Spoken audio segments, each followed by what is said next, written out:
Assalamualaikum warahmatullahi wabarakatuh.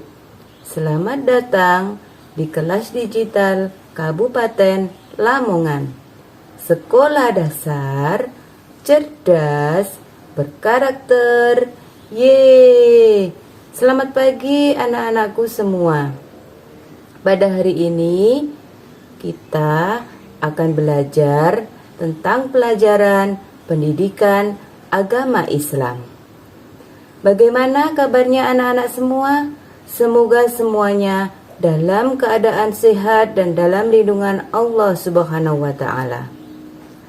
Pada kesempatan hari ini kita akan belajar bersama Bu Heni dari SD Islam Nurul Hikmah, Kecamatan Sugio, Kabupaten Lamongan.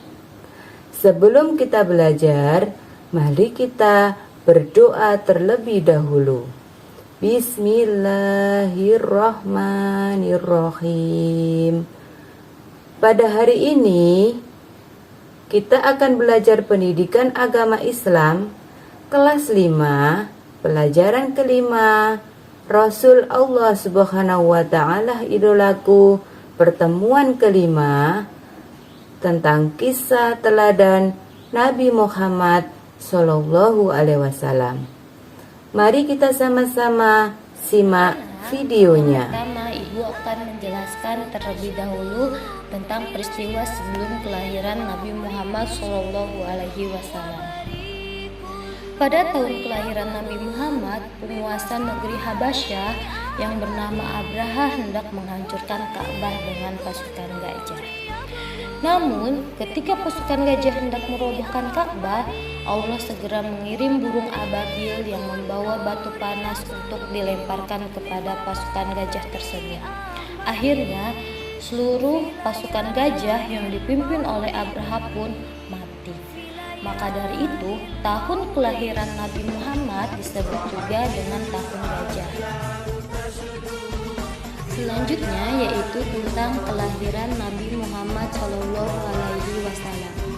Nabi Muhammad dilahirkan di kota Mekah pada hari Senin tanggal 12 Rabiul Awal.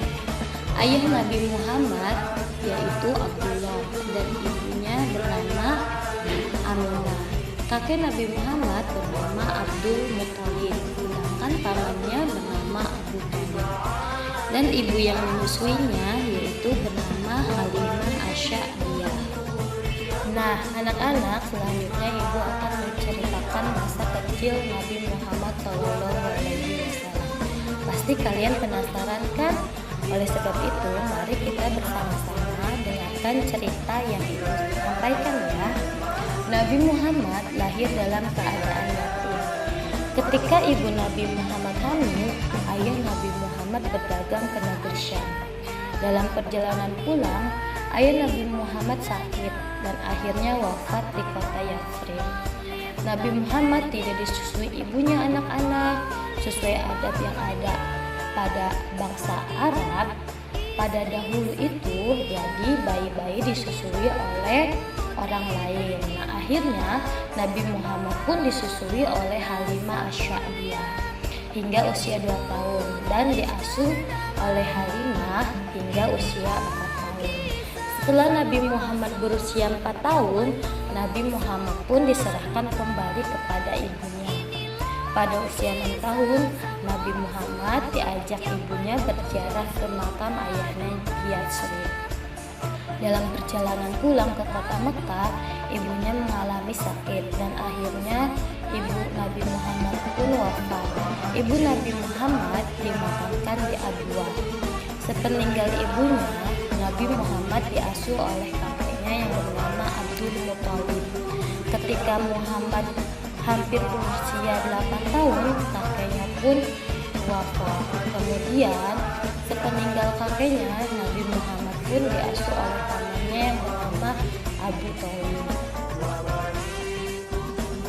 Anak-anak, paman Nabi Muhammad, Abu Thalib ini dengan sepenuh hati mendidik dan mengasuh Nabi Muhammad hingga dewasa, dan Nabi Muhammad pun menjadi anak yang soleh, sopan dalam bersikap, dan jujur dalam berbicara.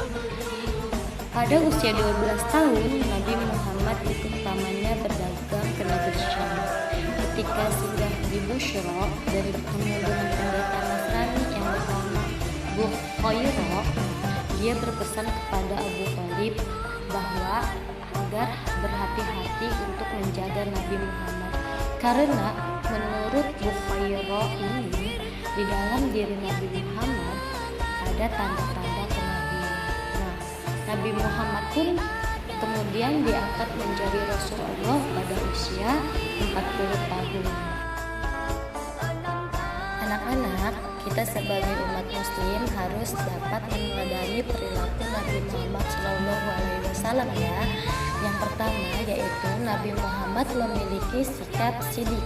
Sidik artinya yaitu jujur. Yang kedua yaitu al-hilmu yang artinya penyantun.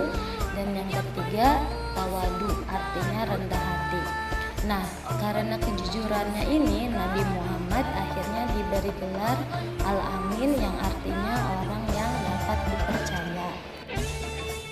Selanjutnya silahkan kalian jawab pertanyaan yang ada di tayangan ini. Kerjakan di buku tulis PAI. Jangan lupa soalnya juga ditulis ya. Demikian materi pembelajaran PAI hari ini. Semoga ilmu yang disampaikan hari ini bermanfaat. Tetap jaga kesehatan dan tetap semangat belajar ya anak-anak. Terima kasih. Wassalamualaikum warahmatullahi wabarakatuh.